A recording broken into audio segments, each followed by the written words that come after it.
Everything you think you know about the Vikings is wrong.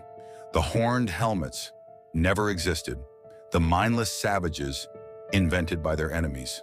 The name Viking, they never called themselves that.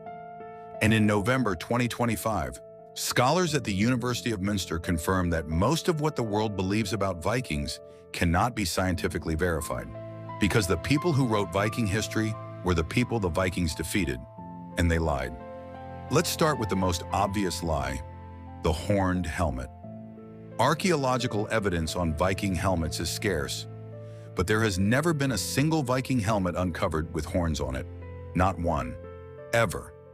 Depictions from the actual Viking period show simple iron or leather helmets. So where did the horns come from?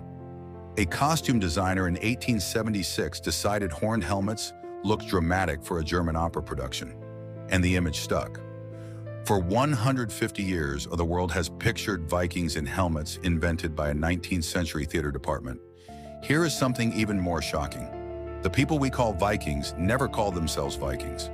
The word Viking comes from the Old Norse word Vikingur, meaning pirate or overseas expedition. It described an activity, not a people. The people given this label actually consisted of several chieftain-led tribes from Denmark, Sweden, and Norway. And none of these tribes got along very well. There was no unified Viking nation, no Viking king, no Viking identity, just separate Scandinavian peoples lumped together under one name by the people they raided, who wanted a single villain to blame. The biggest lie of all, that Vikings were mindless, savage raiders.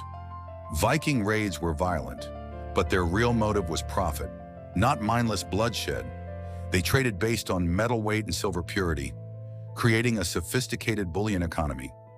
Norse traders reached Baghdad, Constantinople, North Africa, North America, 500 years before Columbus. They established trade routes that connected the entire known world.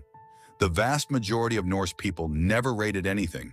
They were farmers, craftsmen, merchants, writers, explorers.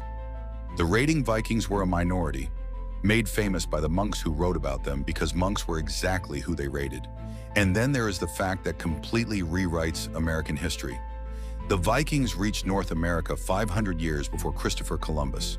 Around 1000 AD, Norse explorer Leif Erikson established a settlement at L'Anse aux Meadows in what is now Newfoundland, Canada. Archaeologists have confirmed it. The ruins are still there. Columbus didn't discover America. He arrived 500 years after the Vikings had already been settled, traded with indigenous peoples, and left.